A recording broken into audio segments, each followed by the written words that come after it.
Let the one who has two shoes sell one and buy a sword, and the one who has two trousers should sell one and buy a sword, because now it is a time for revolution. And this revolution is no longer on the streets. This revolution is not about burning cars, but this revolution is in the mind. Because if change has not yet taken place in the mind, there is nothing we can do with our bodies that will be meaningful to our situation. Peace and power to all of you African family from wherever you find yourself today. This is Kabbalah here from the African Continental Unity Party. I salute you with a peace and love and peace and blessing. Thank you again for tuning in for today's discussion as we are having this almost every Saturday to awaken our people to actually present the ideology of the ACUP and to really make you aware of what is going on within the African Continental Unity Party, because without your participation, without your involvement, and without you actually knowing what is going on and what kind of changes we are targeting, it's going to be difficult to change Africa. This is not a job of one person, it's a job of all of us, it's a collective task. So before we start, I will plead with you kindly to share the video. Please like and share it. It's one of the ways that you can show support for this movement, African Continental Unity Party. We want our message to reach as many people because the liberation and the salvation of Africa depends on our collective involvement in whatever that has to happen. Now is no longer a time that we should wait for one individual to come and liberate Africa. We are at a time that everyone at the grassroots level should be involved in the liberation of Africa. So please like the video and share it, because today we're going to talk about something very important. We are talking today about democracy. It's actually a question. Is really the Western democracy that we have embraced, is it really constructive to the African liberation? This is a question that all of us as African people should ask ourselves, because since the post-independence period in Africa, we have embraced lots of recipes for development, mostly coming from the West. They've told us firstly that for Africa to develop, we had to embrace what was called modernization. And modernization simply implied that we had to get rid of our cultures, traditions, and value systems so that we can adopt the way of Western civilizations, so that we can see, a development taking place in Africa. And through the means of modernization, what we saw mostly is the alienation of African mind. It means through the modernization, we were turned into strangers towards ourselves. We have forsaken our culture, our languages, our names, our ways of life. For you and I to become African, or to feel that sense of intellectualism or development, we had to forsake our names in order to take Western civilization names, to take white people's name, to be more precise.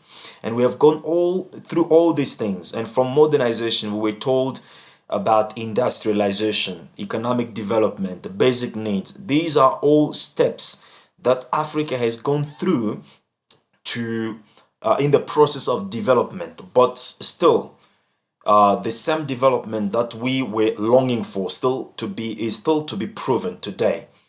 And in other words, we haven't been able to prove actually how and in which area we have significantly been developing as African people. And today we are in the age of globalization with the foundation which is democracy. So now the question of this discussion is the Western democracy really constructive to the African needs of development? And through this discussion, we're going to see that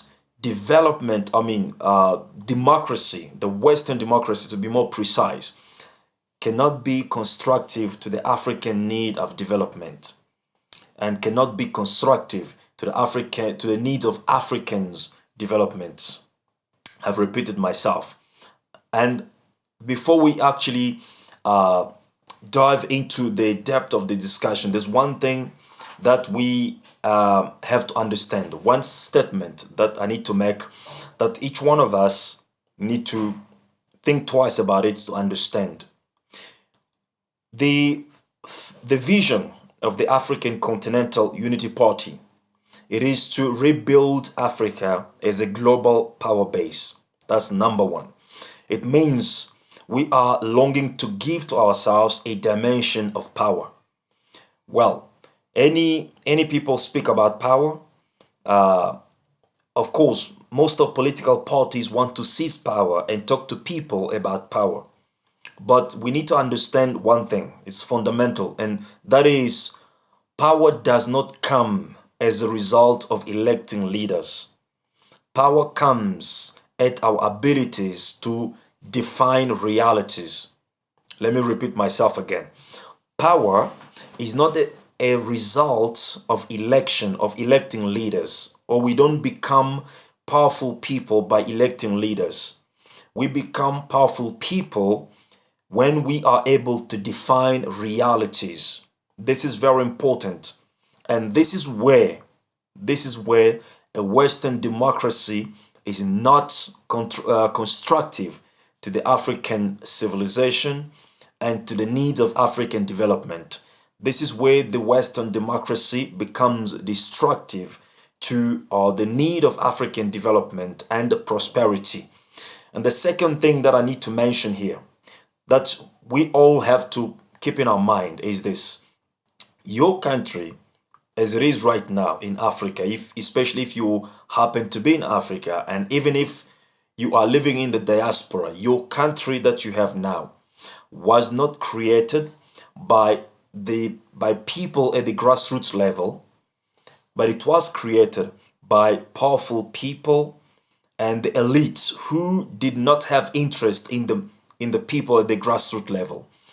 It means this country, your country and my country, were created by powerful people, and it was created only to strengthen their position of power and dominion in our societies. In other words, no powerful people will sit down to discuss about how to make themselves powerless and make the powerless people powerful. The first thing that comes to the mind of powerful people when they come together is to discuss how they can keep the power for as long as possible and dominate the rest of the people.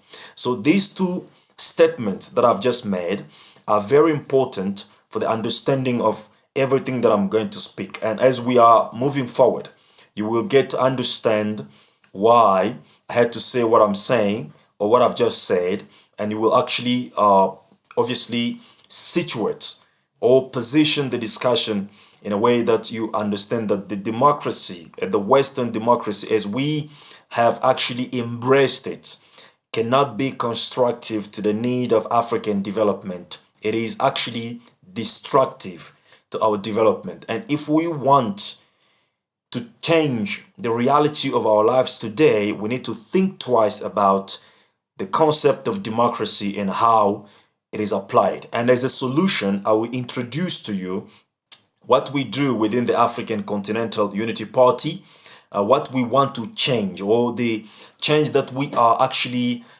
we have envisioned within the African Continental Unity Party. And we believe that when we apply or we implement this change, we will be able to render the power to the people. We will be able to give power to the people, and we'll be able to make Africa great again as it was in the past. Now, democracy, what is it first of all? Whether you ask people who are Democrats, socialists, or capitalists, depends on who you're asking. People will give you different definition of the concept of democracy, but we can agree that the basic meaning of democracy is the power for the people, power by the people, and power with the people. That is how, in most cases, democracy, the concept is, defined. And other people can even go ahead and say that democracy is the rule of the majority and the protection of the minority. So these two definitions are fundamental to the concept of democracy. Now, let's approach democracy from the first or from the second definition, which is actually power to the people. And how is this democracy being exercised in Africa? Is by you and I being called to go and elect after every 5 years, to elect leaders who will be obviously leading our nations after every 5 years or 7 years, according to the regime or the cycle of elections in your country. That is how democracy is exercised. I don't see anything else that we do in order to feel like we are living in a democratic nation. All that we are doing as a process of democracy is to go into elections and elect leaders who will be now governing or taking the decisions over our lives. Now, getting back to the first statement and the second statement that I made from the beginning, which is we don't become powerful by the fact that we are electing leaders. The power resides in our ability to define realities. It simply means that the fact that we are going to elect leaders does not make us powerful people as we wish to become and to take charge of our realities. And I'm going to explain that because in most cases, when we go to elect, we are electing people that have been already pre-selected for us. We don't select candidates, we only elect candidates. One thing that we must understand is that electoral campaigns are very expensive. For you to be able to do electoral campaign, you need to spend lots of money for you to advertise yourself through different medias, social medias, TV channels, and all these rallies that we see people doing for elections, for the campaigns. These activities take more money.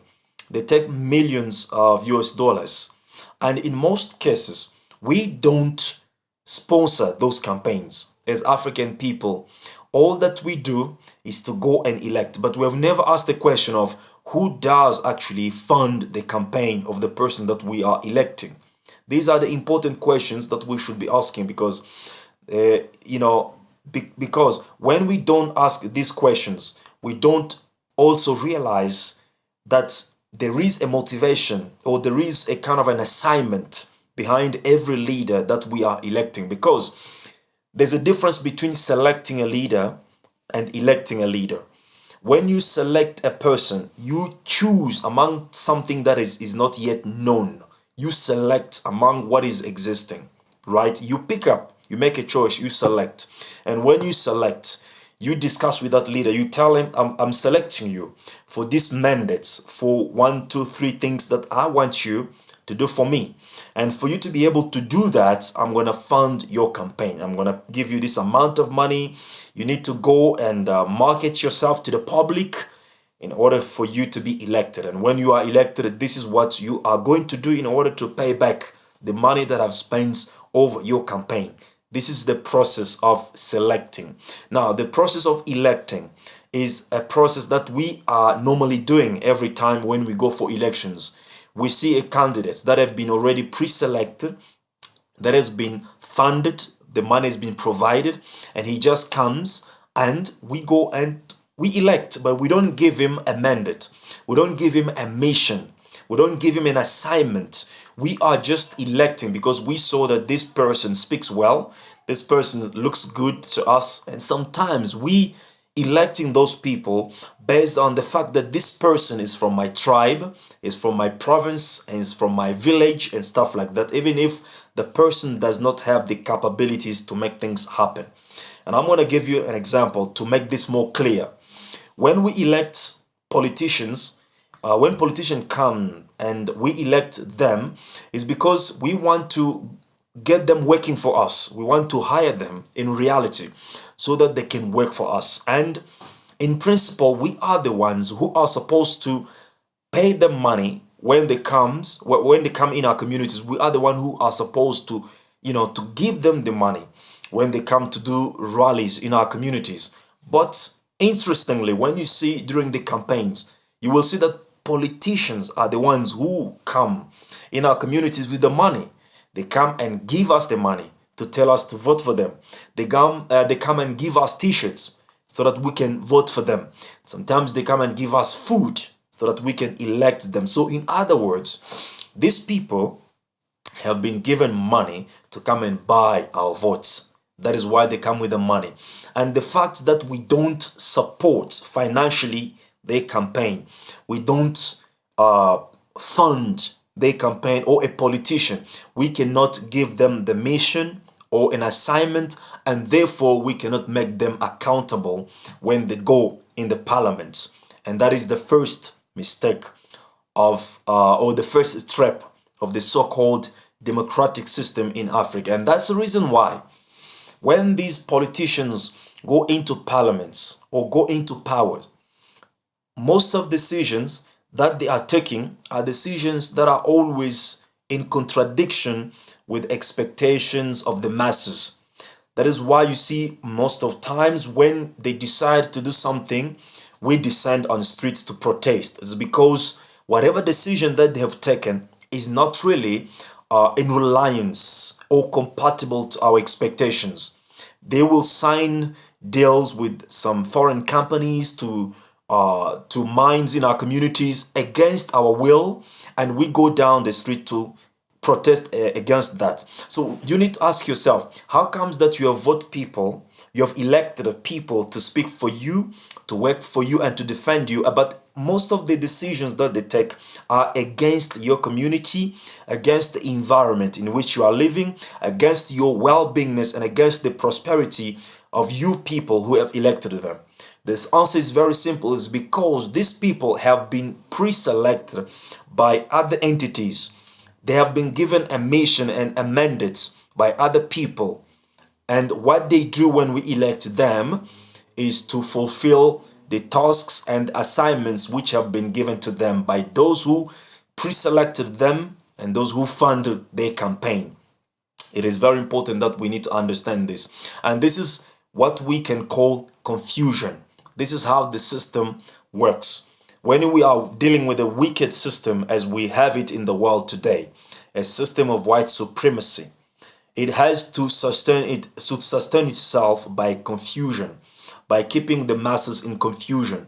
And the confusion is that which makes us believe that we have the power because we are going after every 5 years to elect leaders.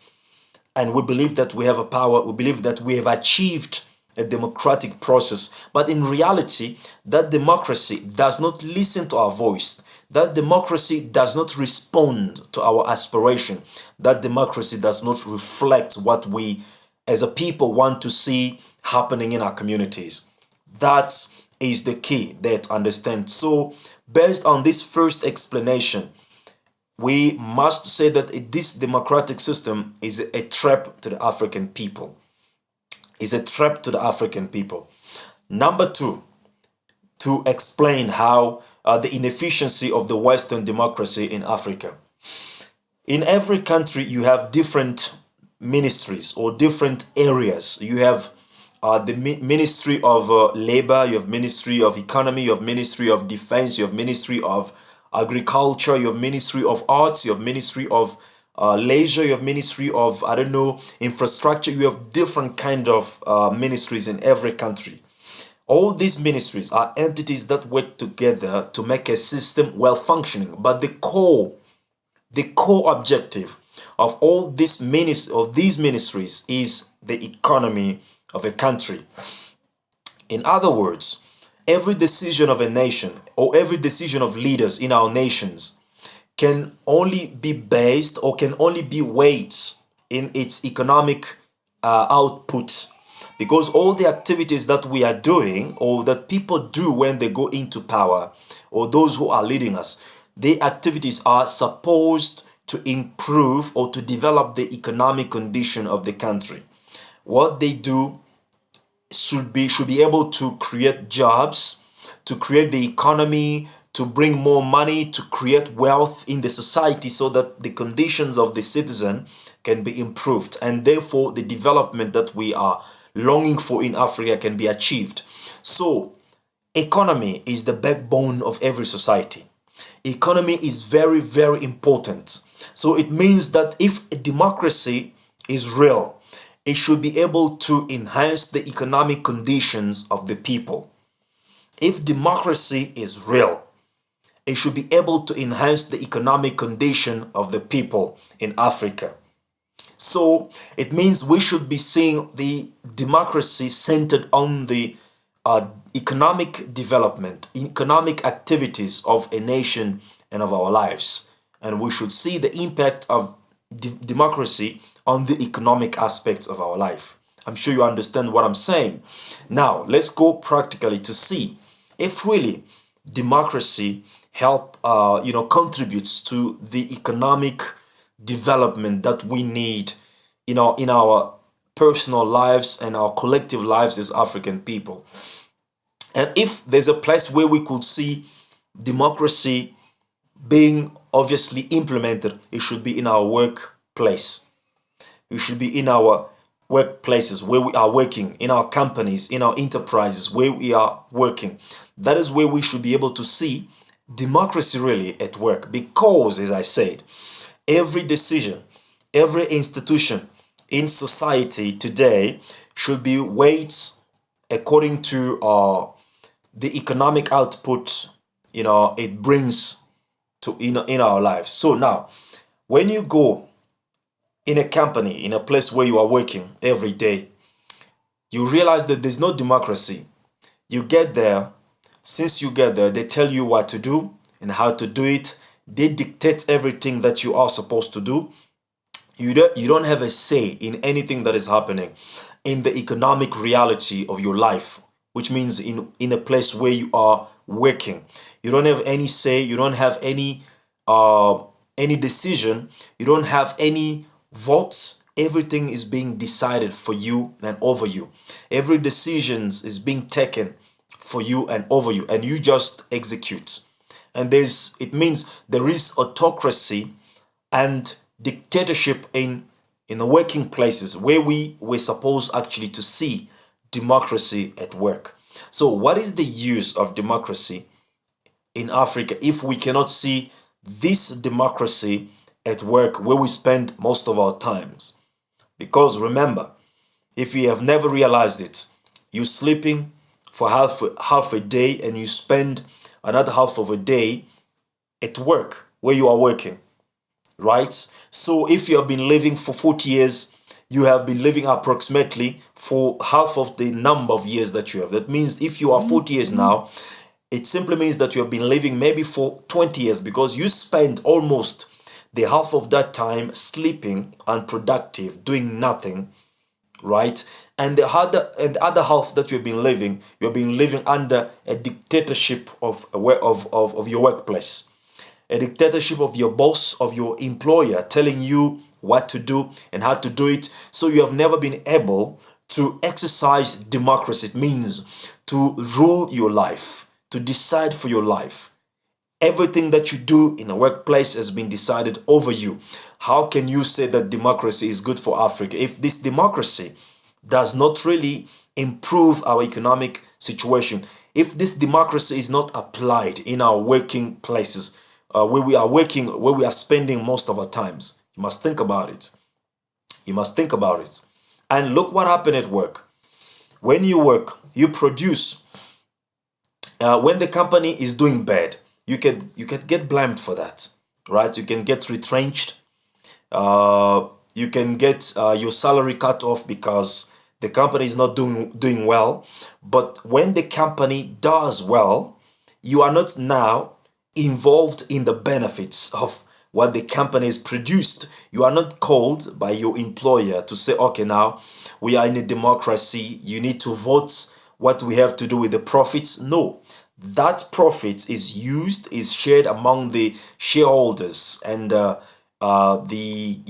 employer at the end of the year. And you as employees, you have to go away with your peanut salary that you have been getting every day. So There's no democracy at work where we're spending most of our times.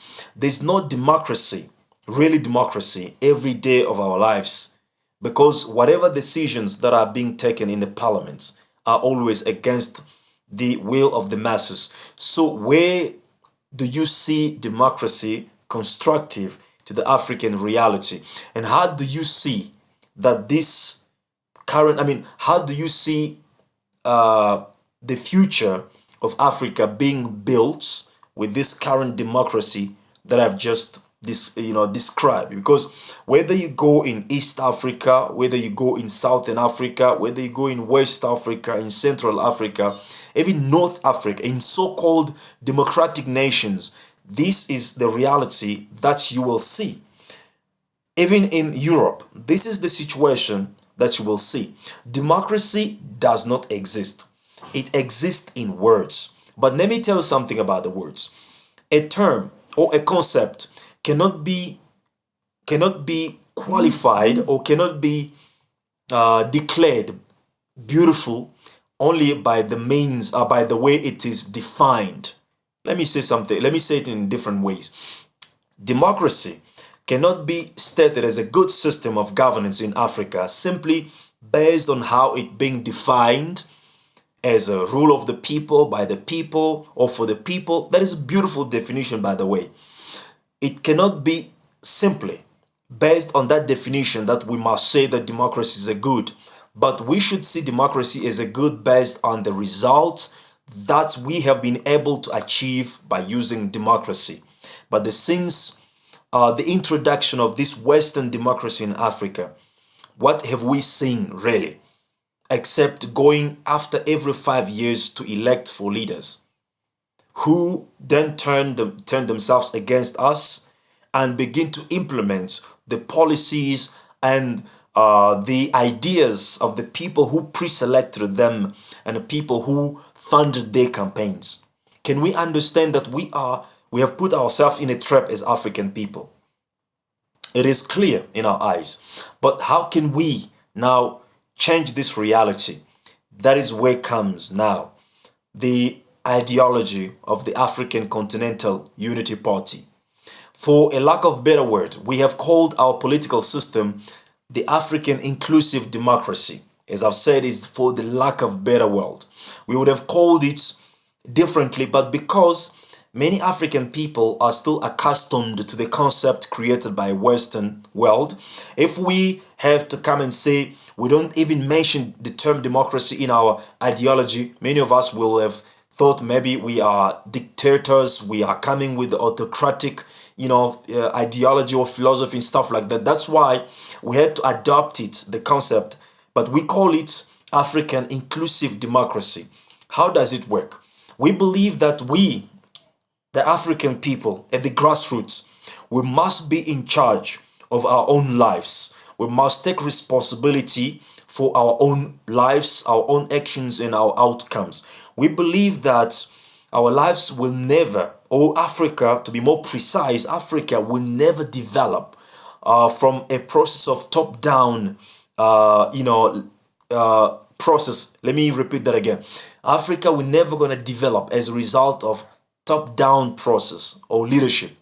The development of Africa will be down top, bottom top process. Means it must take roots at the grassroots level. It must take place at the grassroots level. So it means if you and I, as ordinary citizens of Africa, if we haven't been able to understand our responsibility in what has to become the future of Africa and play the important role that we are supposed to play in this task of African development, nothing will change. Because, as I said from the beginning, our countries, I don't know where you are, your country, my country, we're founded by powerful people, and powerful people look after their own interest first of all. And whatever they pass on to you is crumbs. But we cannot develop with crumbs. We must develop with the power. It means we must be in charge of our own reality. Therefore, for us to develop Africa, we must be able to understand that we need to be involved in whatever decision that is to be made that has an impact over the future of Africa. It means every decision that has an impact in your life, you must be involved in that decision. That is what we call within the ACUP the the African inclusive democracy. It means you can elect your leaders, you can elect your parliamentarian, you can elect your president, you can elect your deputies, you can elect all these people that we used to elect after every 5 years. But that is not just enough.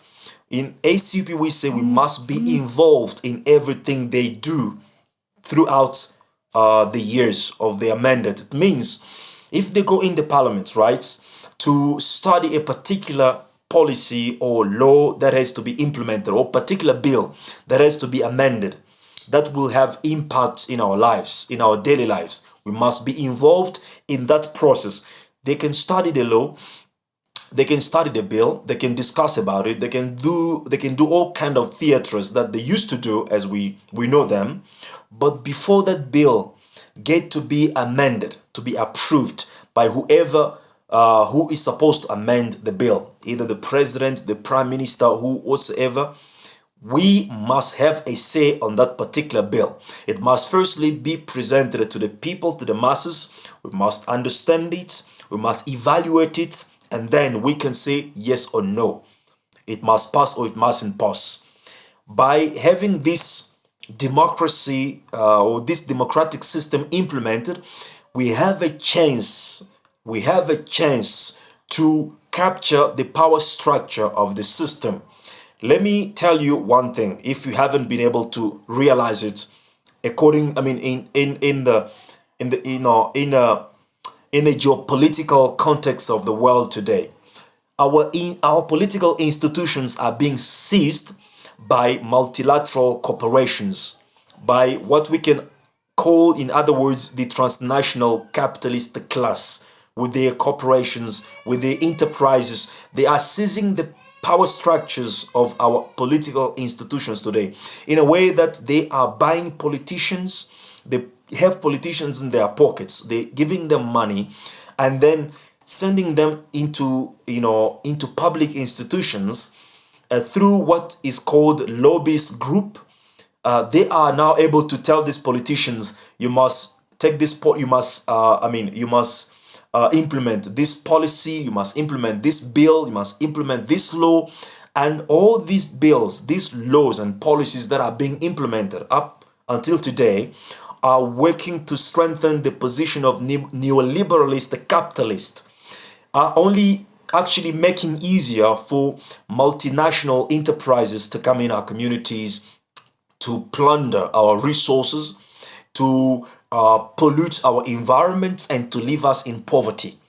All these bills that are implemented currently are only giving free access to Chinese to come and possess our land and do agricultural at the industrial level, not for giving, not for the reason or the purpose of producing food for the masses in the local communities, but for the purpose of selling those products, agricultural products, in other areas to make profits and leaving us hungry and in poor conditions as we are in Africa today, even though we have all the resources. So if we can capture the structure or the institutions that amend laws and policies in our societies, we'll be able to prevent the progress and the influence of the lobbyist group and international capitalists to be using always our politicians to, in their favor or to their advantage and to our disadvantage. This has been happening with our blessing because we were not involved in every process of bills that are being drafted in our countries. We only watch them discuss about these bills. We even make ourselves fanatics of them. And after they've discussed these bills, they pass on these bills and they apply these bills over our lives. And we are the ones who have to suffer the consequences of these bills. This is not the change that we want. With the ACUP, what we want to see in Africa and what we are going to implement is that we need to give power to the people. People at the grassroots level must be involved in the politics of our life. That means we must be having a decision in every bill that is being drafted, that is being discussed, that is being started in the parliament. Before it gets amended, we must say yes or no. Just as it happens with a referendum, it has to happen with every law, because those laws and those policies affect us deeply in a way that we cannot understand. They affect us as much as the constitution as well affecting us. So we need to decide, can this pass or no? If we think that this particular bill will give more power to the transnational capitalist class or to the multinational entities, all right, owned by the American, by France, by Germany, by Chinese, and this bill will be disadvantaged to us as a common people, we will say no, it will never gonna pass.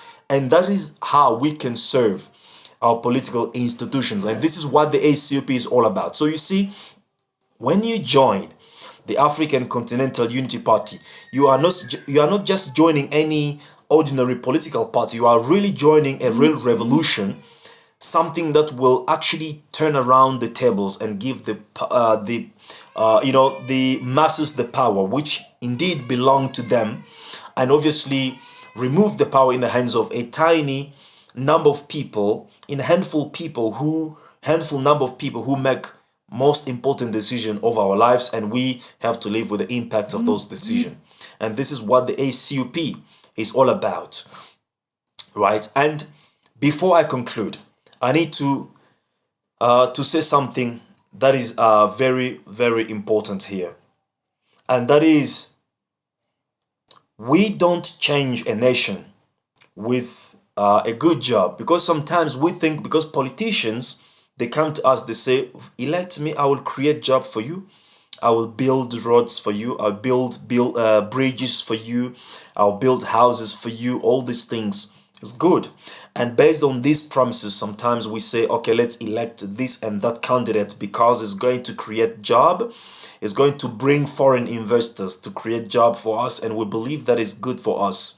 But within the ACUP, we have to tell you one thing, is that we cannot change Africa. We cannot change our society with good job, with good salary, with good roads, with bridges, with all these things that politicians are promising us. Because the one who provide these things to us can also take them away when the condition changes. When the situation changes, he can take them away from us. He can take the job away from us, and we'll go back into joblessness and indeed into poverty. But the only way we can change our society is by being or becoming in charge of the policies that govern our society. We must understand that every society is governed by a certain number of policies. Policies regarding employment, policies regarding salary, wages, policies regarding health, policies regarding infrastructures, policies regarding development, policies regarding land, agriculture. If we are not in charge of the policies that govern our society, we cannot be sure to develop the nation or to change the society, because changing a society is simply changing the policy that govern that society. But if we are not in charge of those policies, we cannot change the society, right? Even if you have a good job, that good job is there as long as you are employed. But if the one who provide the job for you changes his mind, he can take it away, and then you're gonna suffer again. And the reality now in the globalized world is that enterprises have that freedom to move from place to places, and they actually have that freedom to settle into communities where they can exploit people and provide cheap, exploit cheap labor, provide miserable salaries, and don't get the job done. And if you think that your survival will rely on them, the next morning they will move from your community and go to a place where they can exploit cheap labor, and you will see yourself that you were not able to change the society with good job and good car and good house. We need to be in charge of the policies that obviously define the society in which we live. the policies that make our society what it is today and the policies that can make our society what it ought to become tomorrow. We need to be in charge of these policies. Only when we are in charge of these policies, we can be sure that we have the power now to change the society, because now we can change those policies. We can decide who can have access to what resources, and who can exploit what resources, and how can that resources be transported. Should it be transported as a raw into foreign land, or should it be transformed locally here in order to create jobs, in order to create economy? When we are in charge of those policies, now we are in charge of the society. Now we are in a democratic society, because democracy by definition is the rule of the masses, or the rule of the majority, and the protection, of course, of the minority. So we are the majority. We should be in charge of the policies that dictate the future of our society. And the only way we can do this is to join the ACUP, which actually advances this ideology of power to people, as I've just explained it. By joining the ACUP, you are actually taking charge of your life, because this is not a party in which we expect people to wait for leaders to provide a solution to the problems that are affecting us immediately. No, this is the party that we all get involved, because there's no leader within the ACUP. Everyone is a potential leader. Joining the ACUP is a declaration of revolution. It means you accept to take responsibility of your life. And tomorrow, when we are in power, this is what's going to happen. There's no any particular law, any bill that will be amended and implemented without getting past it through the people, through the masses, so that they can evaluate, and so that they can vote for it. This is what we want to achieve. So what are you waiting for? To join the African Continental Unity Party, to join your voice to mine, so that we can speak the same language, so that we can see things moving in a way that we expect them to move. Join us right now. Check in the description. There's a link, a website link that you can obviously click to join, to register for the ACUP. And there's also links for the book, because what I've just explained here, this concept is well written in our recently published book, What Time Is It? The Question to the African Millennials. So please order the copy of your book and read it. You will understand in more details everything about democracy and how we want to change it, because the Western democracy has been destructive to the African well-beingness, and most importantly to the African development. It's only when we can think beyond the Western paradigm and come up with our own concept of democracy that renders the power to the people, we'll be able then to see Africa changing. But now, before I end this conversation, I need to ask you a question. Why do you love democracy so much? Why do you love democracy so much? I don't know how many young people in Africa have died because of democracy. They have died only because they wanted to go and elect, but they didn't know that they were electing people that have been already pre-selected for them and given a mission and a mandate. Why do you like so democracy? And I'm going to tell you why. It's because we don't, in most cases, we don't want to pay the price for changes that we need and we want in our lives. That is why we like democracy, because democracy in the context of today, it simply means going and cast your votes and go back home and sit. That's it. Because it's very simple. It's easy. It doesn't take you energy. It doesn't require you to spend money. It doesn't require you to show some kinds of commitment. It doesn't require you to make more effort. All that you have to do is just to go to the ballots, cast your votes, and go back home, and thinking that everything will be right because you've just elected the candidate that you think is going to make things change. And the consequences of that, of our inactivity and our lack of involvement in the process of our own lives, is that we have created a situation whereby people have taken charge of our lives and they've made decisions that are more advantageous to themselves and being in disadvantage to us as a people. So that is why we love so this democracy, because it doesn't require much of you. So me saying this, what I'm trying to imply is that anything that you want in life, you must measure what kind of price you are able to pay to acquire that thing. There is nothing that comes easily as change that we want in Africa. In fact, the change or the freedom is not negotiated. It doesn't come freely, and is not even given or even negotiated, as I said. It must be fought for, it must be gained. And fighting for freedom that we want in Africa is by you supporting every movement that you believe it bringing values to the process of African development. If you are part of any movement that you think it brings value, is adding value to your own life as much as to the community life, community of African people, you must support that movement with your money. You must support that movement with your energy. You must support that movement with your participation. It's very important. It doesn't take really rocket science to understand these things. You cannot really think that the change will come freely, or will come for free, or will come cheaper. Really, it doesn't work like that. The change must be fought for and must be gained. So therefore, you must support financially, you must support with your energy, you must support with your time, and you must support with your commitment and your involvement. One of the things that you can do, for example, in this video is to share this video. It's one of the ways of supporting this movement and what we do.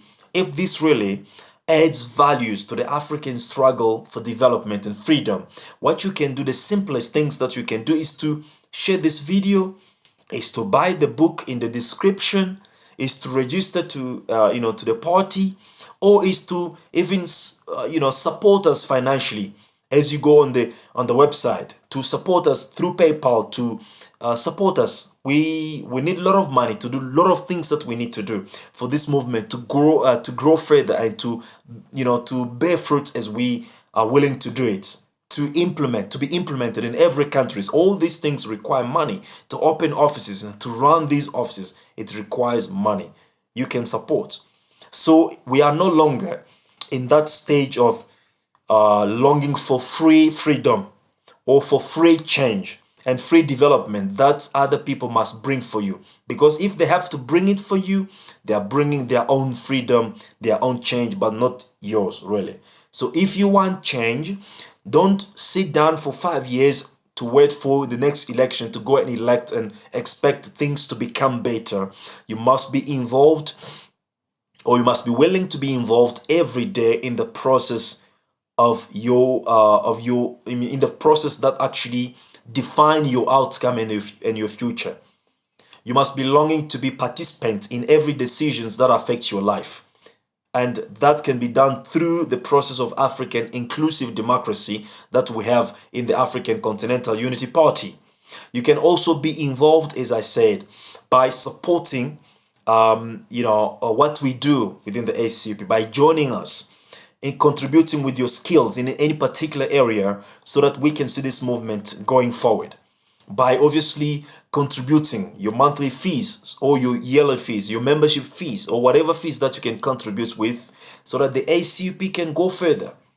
This is a collective responsibility that we all have to take. And if we don't take it, we have to make peace with the chains that are bounding us, the chains that are putting us down in the conditions of precarity and sufferings, while our resources are being plundered and looted by foreigners, and we are suffering, and some of us dying in the Mediterranean waters to join Spain, because we have not taken charge of our reality here at home. But now, this is a time that we need to define or to redefine things.